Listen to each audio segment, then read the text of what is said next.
अस्सलाम वालेकुम रहमतुल्लाहि वबरकातुहू। कैसे हो मेरे दोस्तों? मैं हूं आपका अपना प्यारा दोस्त इसराइल खान, फिर से हाजिर हुआ हूं the real history RH channel लेकर सुल्तान सलाहुद्दीन अय्यूबी रहमतुल्लाह अलैह की दास्तान। उम्मीद है ये दास्तान आपको अच्छी लगती होगी। ये आपका अपना चैनल है, इसे लाइक, सब्सक्राइब, कमेंट, शेयर जरूर करिएगा मेरे दोस्तों। आज के किरदार में है महमूद बिन अहमद इमाम सादिया, और जो खुदा का भेजा हुआ बंदा अपने आप को बताता है, मुर्दों को जिंदा करता है। वो था तो इंसान ही, लेकिन उस मुतरन्नम और मरूब माहौल में और उन रोशनियों में तो किसी बुलंद बाला जहान की मखलूक लगता था। उसके सर के बाल भूरे, रेशमी और लंबे थे जो उसके शानों पर पड़ते थे। बालों में चमक थी, चेहरा भरा भरा और सुर्ख और सफेद दाढ़ी सलीके से तराशी हुई थी। ये भी भूरे रंग की थी। जिस्म गठा हुआ और उस पर सब्ज चुग्गा था। चुग्गे पर पर्दों की तरह सितारे थे जो रोशनियों में चमकते थे। ऐसी ही चमक उसकी आंखों में थी। उसके सरापा में ऐसा तासुर था जिसने लोगों को मबहूत कर दिया। उसके साथ साजों का गूंजदार तरन्नुम और बहुत सी आवाजों के गुनगुनाने की गूंज, मगर जिसने लोगों को दम्बखुद किया था वो उन कहानियों का असर था जो वो कभी से सुन रहे थे। इन मौजज़ाती कहानियों की सनसनीखेजी ने उनकी सोचों पर गलबा पा रखा था। उस रात उसे अपने सामने देखकर उन्होंने पहले तो सर झुकाए, फिर हाथ इस तरह पेट पर बांध लिए जिस तरह नमाज में बांधे जाते हैं। उसने पर्दों के सामने खड़े होकर बाजू ऊपर को फैलाए और कहा, तुम पर उस खुदा की रहमत नाजिल हो जिसने तुम्हें दुनिया में उतारा, जिसने तुम्हें आंखें दी कि देख सको, जिसने तुम्हें कान दिए कि सुन सको, जिसने तुम्हें दिमाग दिया कि सोच सको, जिसने तुम्हें जुबान दी कि बोल सको। मगर तुम जैसे इंसानों ने जिनकी आंखें तुम्हारी तरह हैं, जुबानें तुम्हारी तरह हैं, तुम्हें गुलाम बनाकर खुदा की नेमतों से और दुनिया की आसाइशों से महरूम कर दिया है। अब तुम्हारा ये हाल है कि तुम्हारी आंखें देख सकती हैं मगर तुम्हें कुछ नजर नहीं आता। तुम्हारे कान सुन सकते हैं मगर ये सच बात नहीं सुनते। तुम्हारा दिमाग सोच सकता है मगर उसमें वहम और झूठे किस्से भरे हुए हैं। तुम्हारी जुबानें बोल सकती हैं मगर उनके खिलाफ एक कलमा नहीं कह सकती जिन्होंने तुम्हें गुलाम बना लिया है। उन्होंने तुम्हें, तुम्हारे घोड़े और ऊंटों को और तुम्हारे जवान बेटों को खरीद लिया है। वो तुम्हारे बेटों को इस तरह लड़ाते हैं जिस तरह कुत्तों को लड़ाया जाता है। वो तुम्हारे घोड़ों और ऊंटों को तीरों और बर्शियों से छलनी करवा के मरवाते हैं। तुम्हारे बेटों को मरवा कर रेगिस्तानों में फेंक देते हैं जहां उन्हें मुर्दे खाने वाले परिंदे और दरिंदे खा जाते हैं।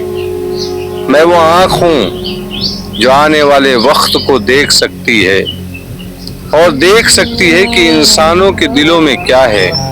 मैं वो कान हूँ जो खुदा की आवाज सुन सकता है। मैं वो दिमाग हूँ जो बनी नूह इंसान की भलाई की सोचता है। और मैं वो जुबान हूँ जो खुदा का पैगाम सुनाती है। मैं खुदा की जुबान हूँ। क्या तू लाफानी भी है जिसे मौत नहीं आएगी? मजमे में से एक आवाज उठी। लोग दम्बखुद हो गए। बाज डर भी गए कि इस शख्स ने इस मुकद्दस इंसान की बात काट कर उस मुसीबत को आवाज दी है जो गांव पर नाजिल होगी। उसने कहा, तुम आजमा लो, मेरे सीने में तीर मारो। उसकी आवाज में और अंदाज में जादू का असर था। उसने फिर कहा, यहाँ कोई तीरंदाज है तो मेरे सीने पर तीर चलाए। हुजूम पर सन्नाटा तारी हो चुका था। उसने गुस्सैली और बुलंद आवाज से कहा, मैं हुक्म देता हूँ कि यहाँ जिस किसी के पास तीर और कमान है वो सामने आ जाए। 4 तीरंदाज जो सादिया के गांव के रहने वाले नहीं थे, आहिस्ता आहिस्ता आगे आए। वो डरे सहमे हुए थे। उसने कहा, 30 कदम गिनकर चारों मेरे सामने खड़े हो जाओ। उन्होंने 30 कदम गिने और उसकी तरफ मुंह करके खड़े हो गए। कमानों में तीर डालो। चारों ने तरकशों में से एक एक तीर निकालकर कमानों में डाल दिया। मेरे दिल का निशाना ले लो। उन्होंने कमाने सीधी करके निशाना ले लिया ये सोचे बगैर कि मैं मर जाऊंगा पूरी ताकत से कमाने खींचे और तीर चला दूं। उन्होंने कमाने झुका ली, उन्होंने यही सोचा था कि वो मर जाएगा। उसने गरज कर कहा, मेरे दिल का निशाना लेकर तीर चलाओ, वरना जहां खड़े हो वहीं शोले बनकर भस्म हो जाओगे। तीरंदाजों ने अपनी मौत के डर से फौरन कमाने ऊपर कर ली और उसके दिल का निशाना ले लिया। देखने वाले हुजूम इस तरह खामोश थे जैसे वहां कोई भी जिंदा नहीं था। साजों का तरन्नुम इस सिकवत में कुछ ज्यादा ही सहर आ गई थी और पुरसोज हो गया था। उसके साथ ऐसे इंसानों की तरन्नुम गूंज फिर उभरी जो नजर नहीं आते थे। इस सेहरा की म्यूजिकियत में 4 कमानों की पिंग पिंग की आवाजें बड़ी साफ सुनाई थी। 4 तीर उस मुकद्दस इंसान के दिल के मकाम पर पेवस्त हो गए। वो खड़ा रहा, उसके बाजू ऊपर और कुछ दाएं बाएं फैले हुए थे। उसके होठों पर मुस्कुराहट आ गई।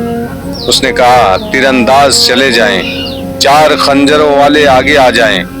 तीरंदाज हैरान परेशान चले गए और 4 आदमी एक तरफ से सामने आए। इस हुक्म पर कि खंजर हाथ में ले लो और मुझसे 15 कदम गिनकर मेरे सामने खड़े हो जाओ। उससे 15 कदम दूर जाकर खड़े हुए। उसने पूछा, तुम निशाने पर खंजर फेंकना जानते हो? चारों ने जवाब दिया कि वो जानते हैं। उसने कहा, चारों इकट्ठे मेरे सीने में खंजर मारो। चारों ने पूरी ताकत से खंजर उस पर फेंके। चारों खंजर उसके सीने में लगे और वहीं रहे।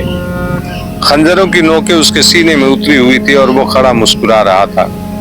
हुजूम से आवाज सुनाई देने लगी, आफरीन आफरीन आफरीन, उसके कब्जे में मौत के फरिश्ते हैं। क्या उसे जवाब मिल गया है जिसने पूछा था कि मैं लाफानी हूँ? उसने पूछा। एक आदमी जो सेहराई लिबास में था दौड़ता हुआ गया और उसके कदमों में सजदा रेज हो गया। उसने झुककर उसे उठाया और कहा, जा, तुझ पर खुदा की रहमत हो। तो फिर तू मुर्दे में भी जान डाल सकता है? एक बूढ़ा देहाती आगे आकर कहा, खुदा ने मुझे एक ही बेटा दिया था, वो जवानी में मर गया है। मुझे किसी इंसान ने बताया था कि तू मरे हुओं को जिंदा कर देता है। मैं अपने बेटे की लाश उठाकर बहुत दूर से आया हूँ। मेरे बुढ़ापे पर रहम कर, उसे जिंदा कर दे। बूढ़ा दहाड़े मारकर रोने लगा। 4 आदमी कफन में लिपटी हुई एक लाश आगे लाई। लाश दरख्त के टेढ़े टेढ़े टहनियों के बने हुए स्ट्रेचर पर पड़ी थी। उन्होंने लाश उसके आगे रख दी। उसने कहा, एक मशाल लो, लाश को उठाओ और तमाम लोगों को दिखाओ, कोई ये ना कहे कि ये पहले ही जिंदा था। लाश सबके सामने से गुजारी गई। उसके मुंह से कफन हटा दिया गया था। एक आदमी हाथ में मशाल लिए साथ साथ था। सबने देखा कि उसका चेहरा लाश की तरह सफेद था। आंखें आधी खुली हुई थी और मुंह भी आधा खुला हुआ था। सबने लाश देख ली तो उसे उस मुकद्दस इंसान के सामने रख दिया गया। म्यूजिकी के धुन बदल गई और पहले से ज्यादा पुरसोज हो गई। उसने बाजू आसमान की तरफ की और बुलंद आवाज से पुकारा, जिंदगी और मौत तेरे हाथ में है। मैं तेरे बेटे का बेटा हूँ। तूने अपने बेटे को सूली से उतारा और मुझे सलेब का तकद्दुस अता किया था।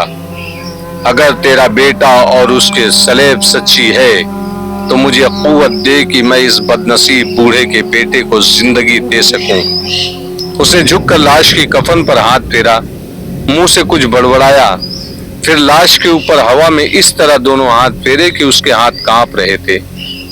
कफन फड़फड़ाने लगा। मुकद्दस इंसान हवा में उस पर हाथ फेरता रहा। कफन और जोर से फड़फड़ाया। बाज लोग उस कदर डर गए कि एक दूसरे के करीब हो गए। औरतों में से कई औरतों की चीख भी सुनाई दी। ये मंजर इसलिए भी भयानक बन गया था कि मुर्दे को जिंदा करने वाले के सीने में 4 तीर और 4 खंजर उतरे हुए थे। कफन में कुछ और ही हरकत हुई। लाश बैठ गई। उसने हाथ कफन से बाहर निकाले, हाथों से कफन में से चेहरा नंगा किया और आंखें मलकर कहा, क्या मैं आलम पाक में पहुंच गया हूं? नहीं, उसे जिंदा करने वाले ने सहारा देकर उठाया और कहा, तुम इसी दुनिया में हो जहां तुम पैदा हुए थे। जाओ, अपने बाप के सीने से लग जाओ। बाप ने दौड़कर अपने बेटे को बाजुओं में ले लिया। बेताबी से उसका मुंह चूम चूम कर उसने जिंदा करने वाले के आगे सिजदा किया। लोग जो बैठे हुए थे उठ खड़े हुए। वो आपस में खुसुर फुसुर कर रहे थे। उनके सामने कफन में लिपटी हुई लाश अपने पांव पर चल रही थी। मुर्दा जिंदा हो गया था। बाप ने उसे सारे हुजूम के सामने से गुजारा ताकि सब देख ले कि वो जिंदा हो गया है, लेकिन मैं और किसी मुर्दे को जिंदा नहीं करूंगा। उसने कहा, जिंदगी और मौत अल्लाह के हाथ में है। तुम लोगों को सिर्फ ये दिखाने के लिए कि मैं खुदा का एलची बनकर आया हूँ। अभी अभी खुदा से इजाजत ली है कि थोड़ी सी देर के लिए मुझे ताकत दे दे कि मैं मरे हुए इंसान में जान डाल सकूं। खुदा ने मुझे ताकत दे दी। क्या तुम जंग में मरे हुए सिपाही को जिंदा कर सकते हो? मजमे में से किसी ने पूछा। नहीं, उसने जवाब दिया, जंग में मरने वालों से खुदा इतना ज्यादा नाराज होता है कि उन्हें दूसरी जिंदगी नहीं देता। अगले जहान वो उन्हें दोज़ख की आग में फेंक देता है। मर्द किसी को कत्ल करने के लिए पैदा नहीं किया गया, बल्कि इसलिए पैदा किया गया है कि जिस तरह उसे एक बाप ने पैदा किया है उसी तरह वो भी